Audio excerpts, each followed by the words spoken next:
Bakit nga ba mahal kita? Kahit di pinapansin ang damdamin ko.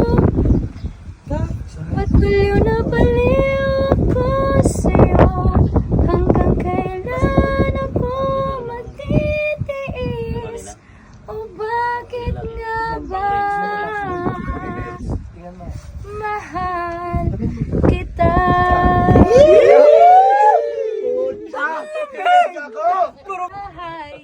Ayaw ko na sa Team Graffiti!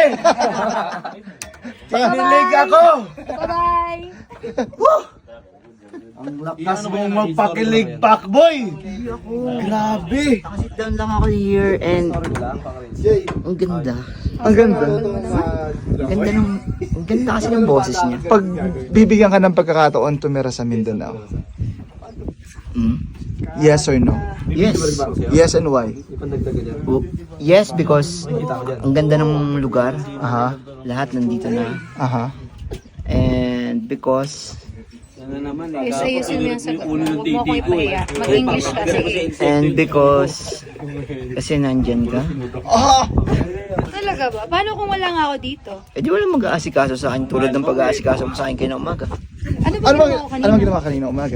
Actually kagabi pagdating ko, pinagain, tapos pagdating ng umaga, ano lang, Ang aga-aga, tinimplahan ng kape. kape.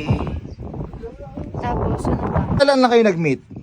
Kagabi lang na ba? Kagabi. Ewan ko dyan sa kanya. Ang bilis-bilis. Para yata akong ginayumay. Anong pinakain Oy, mo wala, sa akin? ah. Baka may ginamit ka sa Wala, akin, ha? ikaw nga may pinainom sa akin. Nagpunta pa kayo ng Sikihor? No. Ba't parang ginayuma mo ako? Parang mali ah. Baliktad pala. Parang may mali. Anong mali? Eh, kasi ikaw yung nagtimpla sa akin ng kape kanina. Talaga? Tapos ikaw din nag-ahit ng buhok. Okay.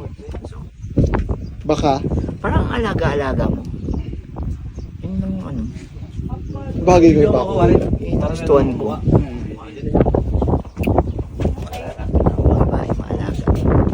Mahirap kasi makahanap. Talaga. Sa buong buhay mo, ilang beses ka na nakamit ng babae na ganyan? Actually, madaming beses na. Madaming beses na naman pala eh. Pero- Kasi sinasabi mo. Pero sabi ko naman sa sarili ko, pag nabi ko, bangon lang ulit. Subok lang ng subok. So para kanino ka bumabangon? Kasi,